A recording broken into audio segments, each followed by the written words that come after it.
Moving on to our our fourth bit of movie news for the day, and this is a weird one.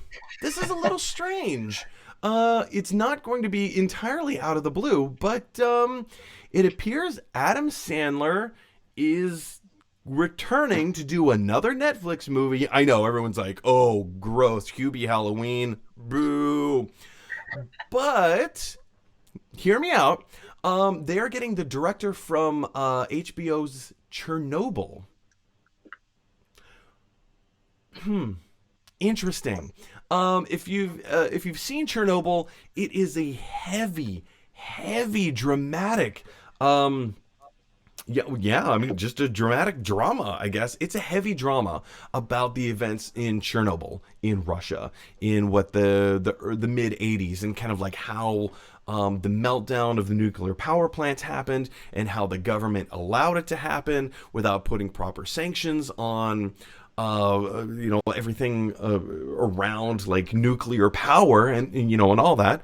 Some people didn't follow protocol, and then there was a massive meltdown, and plenty of people died, and it was a huge thing. There were like four big things that happened in the '80s globally, and that was one of them. The Challenger explosion was huge. The tearing down of the Berlin Wall, and also probably Reagan being elected president. Those were like the big things that happened in the '80s, right? And so now we're getting the director of Chernobyl, of the series of Chernobyl, to come direct Adam Sandler in a sci-fi thriller. This particular article is coming from Collider, and again, I'm gonna scroll down here a little bit. Just listen to the description of this. Oh shoot, I had it. Hold on. Okay, so here's essentially what this movie is about. Based on Jaroslav Kalfar, the novel by Jaroslav Kalfar, The Spaceman of Bohemia.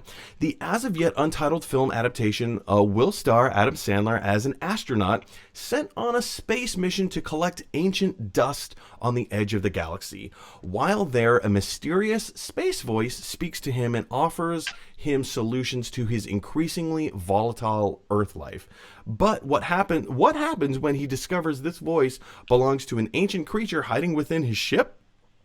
The unique sounding film will be directed by Johan Renck, who won 2 Emmys for his work on Chernobyl, and written for the screen by Colby Day, an acclaimed short filmmaker, produced by Rennick himself, and Channing Tatum is attached to this as well. Yada yada yada yada yada.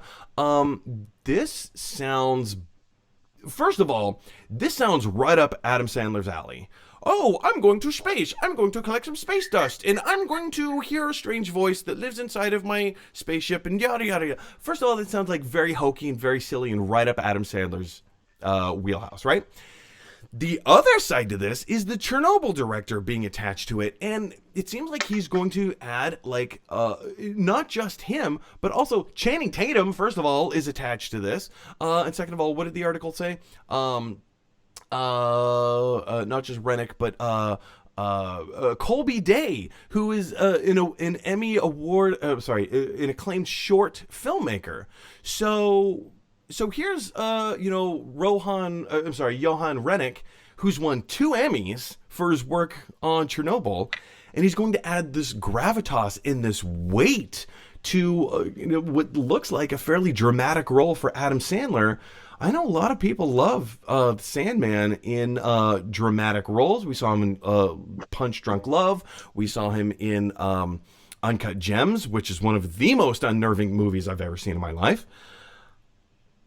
This just sounds weird, but I'm not sure if it's a cool way. I'm not sure what to make of this. Daniel, what are your knee-jerk thoughts here? I'm in. I am in. I love look, I'm not going to go ahead and say every movie the Sandman puts out is a 10. No, definitely not. But I do love watching Adam Sandler act when he is actually acting. And I think he crushes when he's allows himself to be in that position. So when I was looking at this particular piece of news yesterday, and I was like, this is I think this is gonna look less like a hokey Adam Sandler movie, I believe, and probably is gonna look and like what we sort of expect from him on Netflix for those Netflix outputs. You know, he's like puts out 7 in a year, and you're like, okay. And I think it will look a little more like the type of sci-fi thing that would be enjoyable if he was not attached to it as well. But I think he'll do. I think he'll do great. And I'm in for it. Like, I am so intrigued by this because it's such a weird premise. Like, the premise itself is not the weird thing, because if you just heard, oh, Adam Sandler is going to do an outer space sci-fi where he goes to the edge of the galaxy to get some space dust, and then he learns things about humanity, you'd kind of be like, oh, well, it's one of those hokey Happy Madison projects, right? But with the gravitas, the Chernobyl, it's sort of like an interstellar vibe is sort of where I, like. Well, I know this article was comparing it a little bit to both Interstellar and what was this? Gravity. Gravity with Sandra Bullock. Oh yeah. Like, it's very possible that this could have it's Adam Sandler, so even in Uncut Gems, he still played that character, just a little bit. So he's still going to do a little bit of but I don't know. I think this could be really cool. This could be a complete ball of horribleness, but I don't know. We'll just have to wait and see until it comes out. Question is for you guys. What do you like? How do you react to this news of Adam Sandler doing a sci-fi drama with Chernobyl director Johan? I'm sorry, I'm totally getting his name wrong. The Chernobyl director, that guy. What do you think about it? Jump down to the comment section below and let me know your thoughts. Hey everybody, thanks for watching. If you like this video, click like. If you really like this video, click subscribe. And if you really, really like this video, click share. Because that is exactly what Michelangelo from the Ninja Turtles would want you to do. Teenage Mutant Ninja Turtles.